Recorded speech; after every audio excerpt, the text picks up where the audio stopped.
அடகு நகை மீட்க. ஒரு மனைவியினுடைய நகையை அடகு வைத்து விட்டால் அவனுக்கு உண்ண உணவு கிடைக்குமா?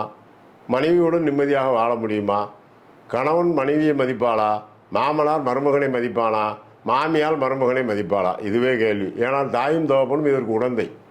எந்த வீட்டில் நகை அடகு வைக்கின்றோமோ அதில் தாயும் தகப்பனும் கண்டிப்பாக அந்த ஆண்மகனுக்கு உடந்தையாக இருப்பார்கள். ஆனால் மாமனார் மாமியார் எதிரியாக இருப்பார்கள். இதை சற்று யோசித்து பார்த்தால் தங்கம் தவிடாகின்ற காலம் என்று ஒன்று இருக்கின்றது. கோச்சார நிலையிலே குரு பகவான் எப்பொழுது சரியாக இல்லாமல் வருகின்றாரோ அப்பொழுது கண்டிப்பாக நகைகள் அடகு போகும், ஏலம் போகும். அப்படி ஏலம் போகும் பொழுது வீட்டிலே மனக்குமுறல் இருக்கும். இதை எப்படி தவிர்ப்பது என்பதே இதனுடைய நிலை. இந்த குரு பகவான் என்று மனதில் அமைதியை கொடுக்கின்றார், என்று நமக்கு சற்று துன்பத்தை கொடுக்கின்றார் என்பதை யோசித்து பார்த்து இதற்கு ஒரே வழி என்ன? சொர்ண ஆகர்ஷண பைரவர். பைரவரிலே மனைவியுடன் இருக்கக்கூடிய ஒரே பைரவர் கும்பகலசத்தை கையிலே வைத்து கொண்டு மனைவியை தொடையிலே வைத்து அமர வைத்து அழகு பார்த்து ரசிக்கின்ற பைரவர். இவன் இருக்கக்கூடிய இடம் எது? இந்த பைரவர் சிதம்பரம் நடராஜர் கோயில். நடராஜர் கோயிலுக்குள் மூலஸ்தானத்திலே அவருக்கு அருகிலே பக்கத்திலே வைத்திருக்கின்றார்கள் இந்த சொர்ணாகர்ஷண பைரவரை.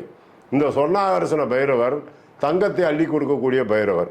இவருக்கு நாம் வெள்ளிக்கிழமை விரதம் இருந்து வழிபாடு செய்தால் கண்டிப்பாக தங்கத்தை அடகு போன நகைகளை மீட்டுக்கொள்ளலாம். இதை எப்படி செய்வது? இதற்காக சிதம்பரம் போக முடியுமா? அப்பனம்மையை சுற்றி விட்டு பிள்ளையார் பலம் வாங்கவில்லையா? திங்கட்கிழமை ஒரு பைரவரை மனதால் நினைத்து சூரியனை நோக்கி நின்று கையை மேலே தூக்கி சரணாகதி தத்துவத்தை அடைந்து நீங்கள் வழிபாடு செய்து தங்க நகைகள் திரும்ப வேண்டும் என்று கேட்டுக்கொண்டீர்களானால் நிச்சயமாக 21 வாரத்திற்குள் உங்கள் வீட்டில் அடகு வைக்கப்பட்ட நகைகள் அனைத்து வந்துவிடும்.